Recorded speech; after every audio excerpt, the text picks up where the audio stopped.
is the story of Obi. Obi is a calm and hard-working farmer, a man with no trouble in his life, no enemies, and no strange behavior.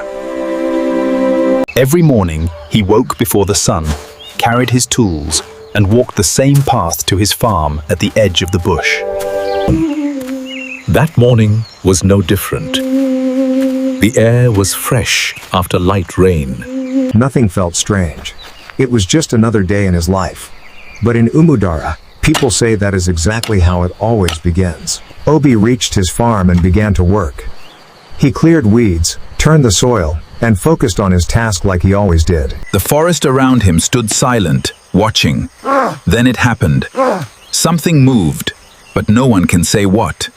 Some say it is like a leaf falling without wind. Others say it moves like dust in sunlight. But whatever it is, it never announces itself. It touched Obi. Not with force, not with pain, just a moment of contact that he did not even notice. He paused for a second, blinked, and continued working. But deep inside the bush, something had already changed. But first, it was small. He would stop and forget what he was doing. He would stare at the forest for too long. And then, Obi began to walk. Away from his farm. Away from everything familiar. He did not run. He did not cry for help. He just wandered deep into the forest, as if following a path only him could see. That was the last time anyone saw him that day. By evening, he was gone.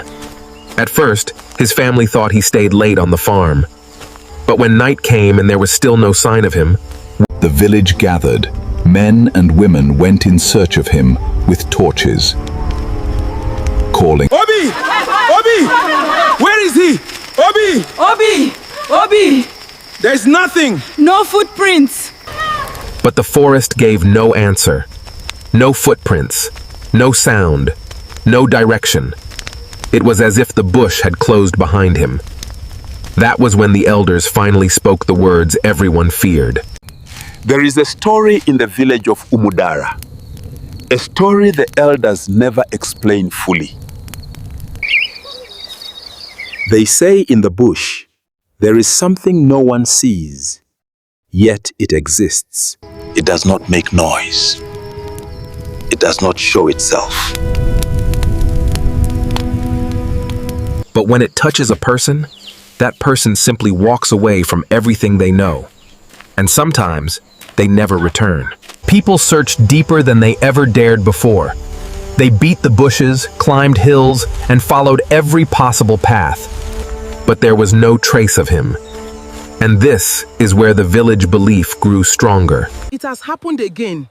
Day 1 passed, then day 2, then day 5. On the 6th day, something happened. From deep inside the bush, Obi walked out, slowly, weak, confused. People rushed toward him, crying, calling his name, touching him to confirm he was real. But something was wrong. His eyes were different. He looked like someone who had returned, but not fully. When they asked him where he had been, he could not explain it properly. He only said, "I was walking. I didn't know why I was walking." Obi survived, but he never returned to how he was. Sometimes he would stop and stare into the bush for long minutes.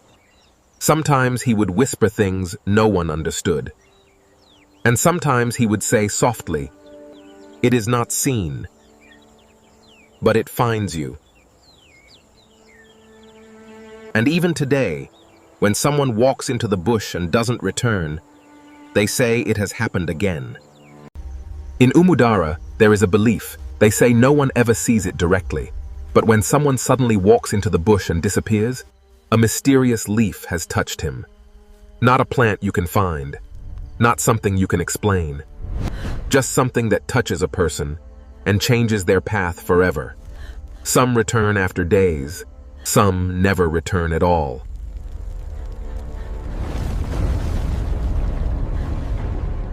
And here in Akpafu, it is still in existence. It is not a matter of carefulness or being strong, but a matter of you and your chi.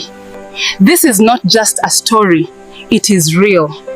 Join me for more story like this.